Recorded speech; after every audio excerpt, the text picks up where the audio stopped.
Good morning, everyone. Retire on Dividends here. Driving to work. I'm about 1/4 of the way there. I got gas. Now it's time to record myself driving, talking about GameStop. Why not? Hot topic lately. So for those of you that are new to my channel, treat this like a podcast.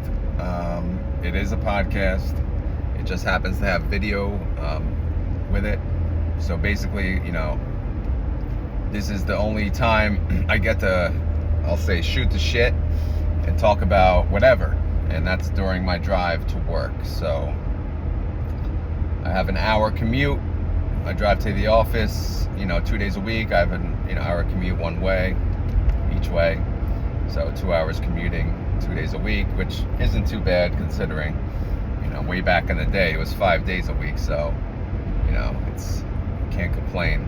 And now that I'm a YouTuber, well, I've been a YouTuber for about 5 years, but now that I'm a semi-successful YouTuber, it's part of my normal process to now include at least one podcast a week about, depending on what the topics are. If I have nothing to talk about, then there's probably no video.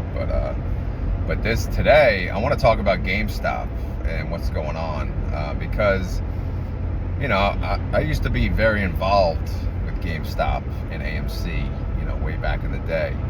So I'm pretty familiar with it. So I'll cover some details historically, and we'll go from there. So way back, GameStop was like a $2, $3, $4 stock, and it was heavily shorted, right?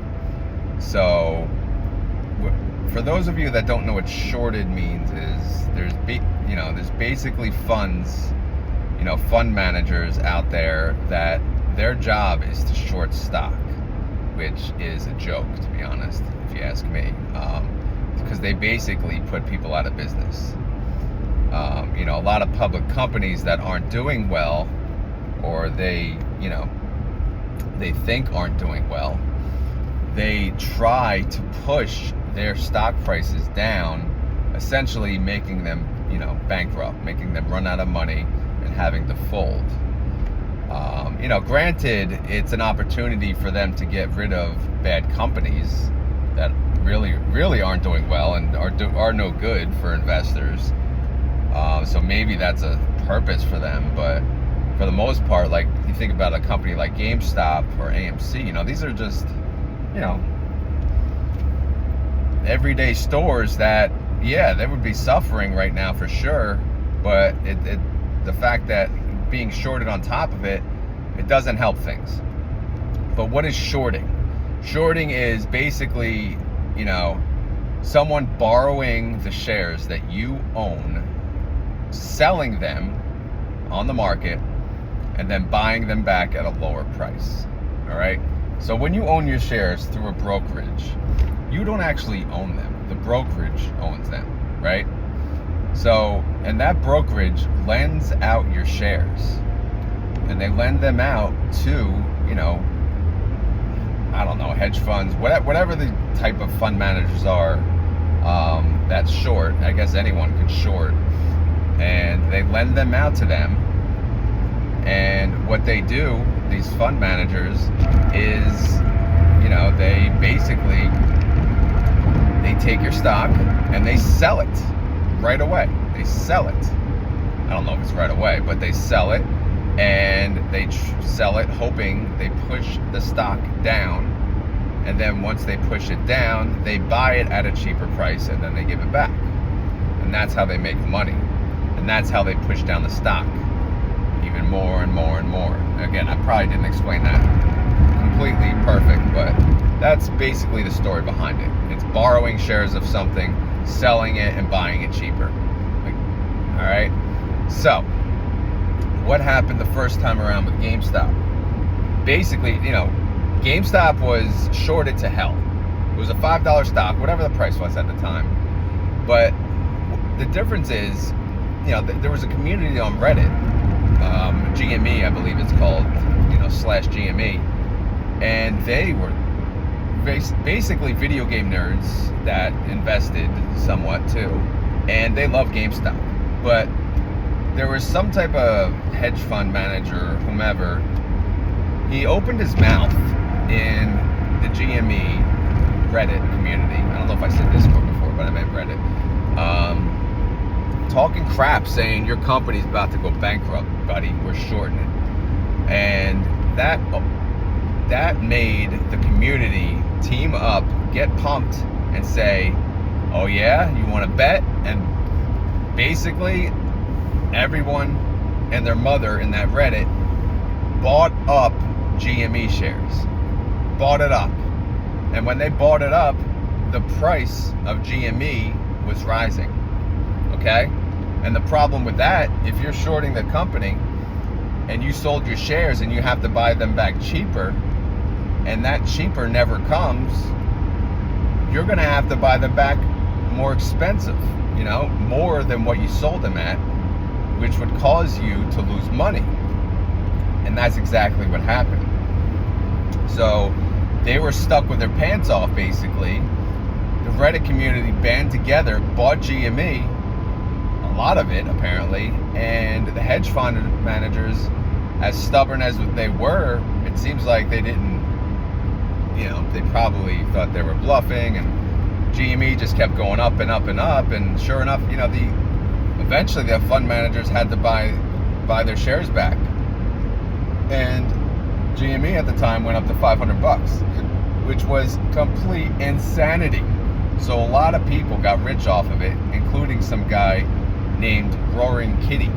I don't know how he got that name, but I assume he has a cat. Some weird nerdy looking guy, and he got rich off of it. I don't know if he was the leader of the band, of whatever I don't know if the community, by the way, I think it was Wall Street Bets at the time, not GME Reddit, but I know there's a GME Reddit that only talks about this. Wall Street Bets was really about every company, but I think it's kind of, untrustworthy now. I think it kind of got taken over, but at the time I believe the community was only Wall Street Bets, where the discussions happen, so I have to correct myself on that note. So anyway, that's where the whole Roaring Kitty came from. So he's one of the main guys that got rich. He's on the movie that they made, and GME went up and up and up, and then eventually it came back down, right? They actually did a split. I don't know if it was 10-1 or whatever it was. They did a split too, and then eventually, GME's been quiet for a few years.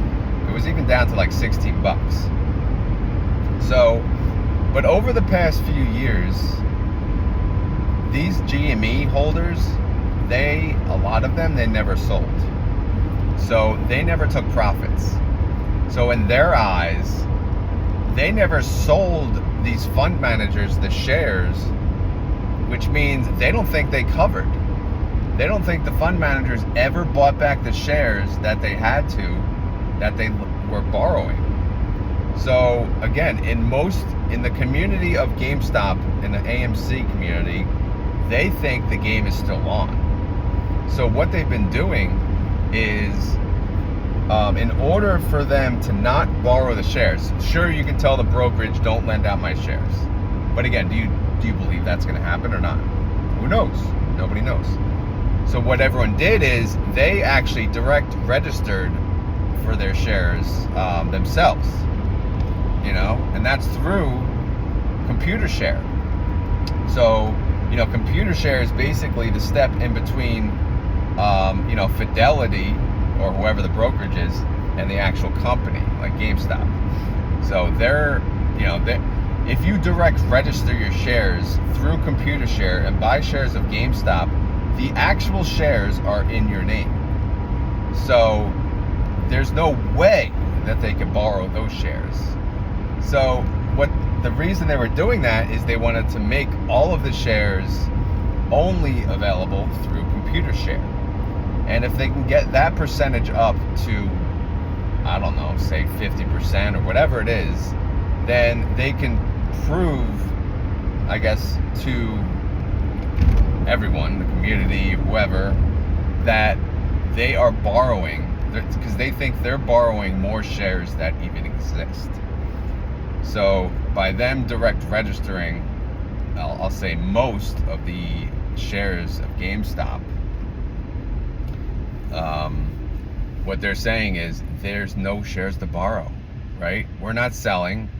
We own most of GameStop, and you can't short it. How are you guys shorting something that has no shares to be shorted? So this saga has been going on and on and on for years. So, and the GameStop community, which again moved to GME, I guess, and Reddit. I don't watch Wall Street Bets. I assume they're talking about it still too. But from the feedback I get is nobody trusts Wall Street Bets anymore.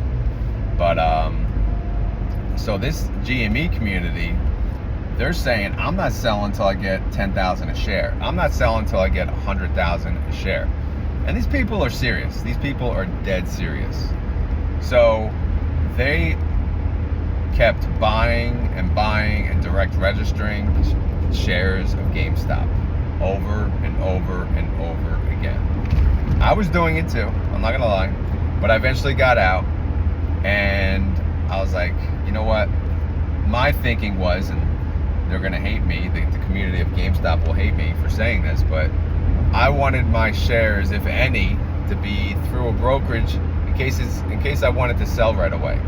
Because selling through ComputerShare is kind of a dragged out process. Not to mention their fees are beyond ridiculous. If you've ever used ComputerShare, it's the most archaic system you will ever see. But I think that's the whole point of it, right? It's like the old school way of buying stocks. You know, they used to just, probably send you a piece of paper that says, you own this many shares.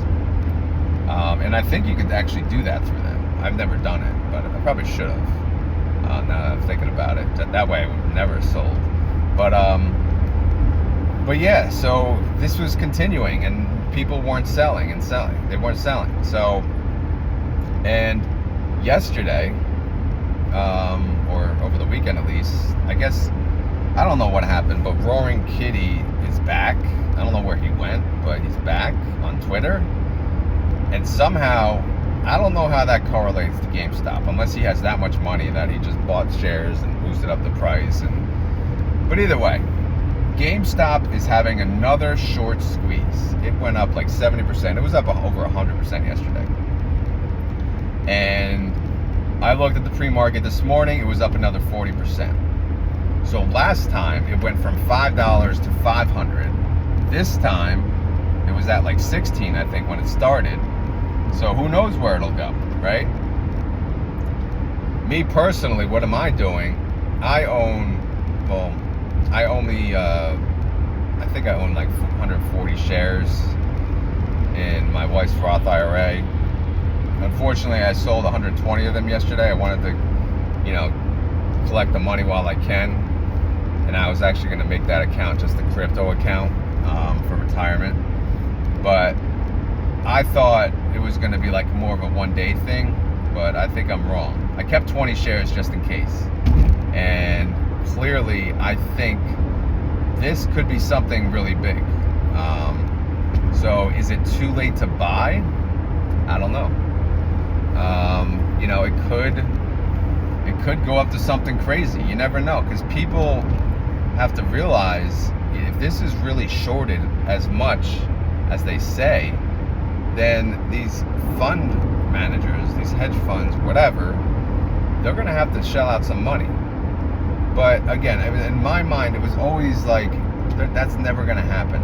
They're just going to drag this on and drag this on and drag this on until the retail investors all quit, or they run out of money, or GameStop goes bankrupt. That was my thinking. And GameStop did not go bankrupt.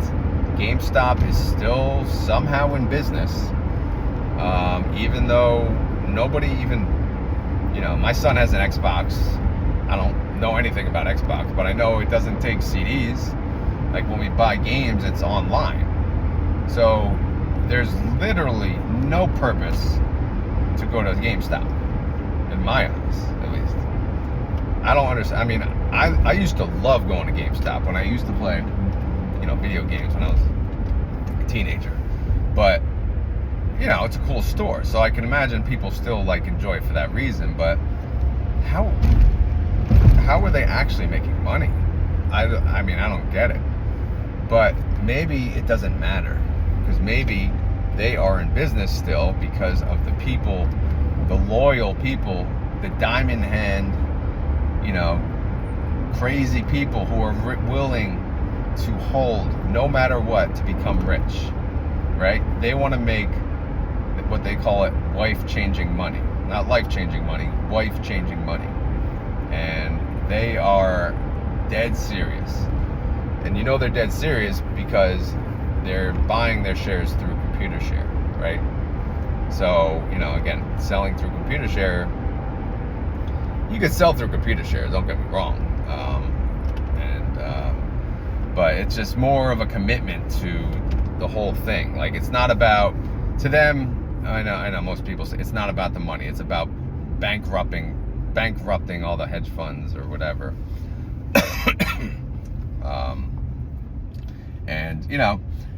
But to them, it's got to be the money. It's always about the money. But maybe some people really truly think like that, who have enough money. But it's just a crazy thing. And AMC, where do they fit in this? They're kind of like second fiddle, right? They're like another company that is about to go bankrupt, that a lot of people got together and they said, let's do the same thing with AMC. And AMC already kind of had a short squeeze a couple years ago. Went from $2 to $72, something like that. And then it tanked, and then they did this whole ape thing. They said whoever owns AMC will get ape shares, and that'll be a way to show that these fund managers are making up borrowing shares, and the whole thing with ape ruined AMC. I don't know, it was just a freaking disaster. But AMC jumped up to 70% yesterday. So it was a really good day for AMC and GME. Not to mention think about MPW, any stock that's shorted heavily right now is going to go up, because it's just the way it is. I don't know if they're actually covering, closing out their positions, meaning buying back the shares. That would be closing out their positions, because again, they borrowed the shares, they sold them, they have to buy them back to close out the position. So again, the thinking is they can't afford to buy them back because nobody's selling, right? The limit price is $1 million or $100,000 a share, or whatever these people are willing to sell at. So if no one's willing to sell to them, then they can't cover. But obviously, there's a lot of people that own GME, that are going to sell. So it is what it is. But the majority, not the majority, but maybe a big portion of people are not selling. And since they're not selling, and since everyone thinks they borrowed, 4 times, 5 times, 10 times over, they have to cover more shares than even exist, which means they have to buy back shares many times over, which means if there's a big portion of people not selling, then GameStop is going to blow through the roof. Really blow, price-wise, just skyrocket. And if it does, then that would be amazing. I mean, it would. Good for them. Good for all of the diamond hand people. I'm proud of them, Because again, it takes a lot of patience to hold for this long. I personally have no patience. I did at first. Oh shit, I just saw a Cybertruck. Nice. That was the first one I've ever seen. Sweet. Sorry, got me excited. I finally get to saw. I finally get to see one. What the hell are we talking about? So yeah, so we'll see what we'll see what happens. Am I gonna buy GameStop? I mean, I just sold some, so I'm not gonna lie. I'm kind of pissed. I sold a little early. I got a little too excited.